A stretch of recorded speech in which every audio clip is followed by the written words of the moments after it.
ஆண்டாள் திருவடிகளே சரணம்.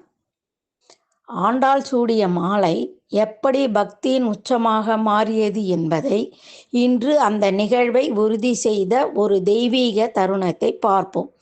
அந்த இரவு பெரியாழ்வார் மனம் அமைதியில்லாமல் இருந்தது. இறைவனுக்கு தவறாக செய்துவிட்டேனா என்று உள்ளம் கலங்கியது.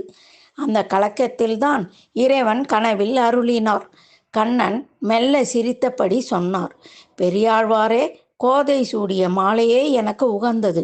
அவள் அணியாத மாலை எனக்கு வேண்டாம். இது ஒரு கனவு அல்ல, ஒரு உபதேசம். இந்த கனவின் மூலம் கண்ணன் உலகத்துக்கே சொல்லிவிட்டான், என்னை அடைய சடங்கு தேவையில்லை, விதி தேவையில்லை, உண்மையான அன்பு போதும். இந்த கனவுக்கு பிறகு பெரியாழ்வார் மாறினார். இனி அவர் கோதை சூடிய மாலையை தான் முதலில் இறைவனுக்கு அர்ப்பணித்தார். அன்று முதல் ஸ்ரீவில்லிபுத்தூரில் மட்டுமல்ல, பல திவ்ய தேசங்களில் ஆண்டாள் சூடிய மாலை ஒரு மரபாக மாறியது. இது ஆண்டாளின் மகிமை அல்லவா? ஒரு குழந்தையின் அன்பு இறைவனின் விருப்பமாக மாறியது. ஆண்டாள் இங்கே நமக்கு சொல்கிறாள், இறைவனை அடைய பயப்பட வேண்டாம், தயங்க வேண்டாம், உரிமையோடு அணுகுங்கள்.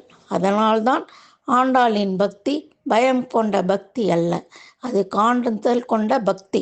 இந்த மார்கழி நாளில் நாமும் ஒரு கேள்வி கேட்போம். நான் கடவுளிடம் என்ன கொண்டு செல்கிறேன்? பயம்தானா அல்லது அன்பா?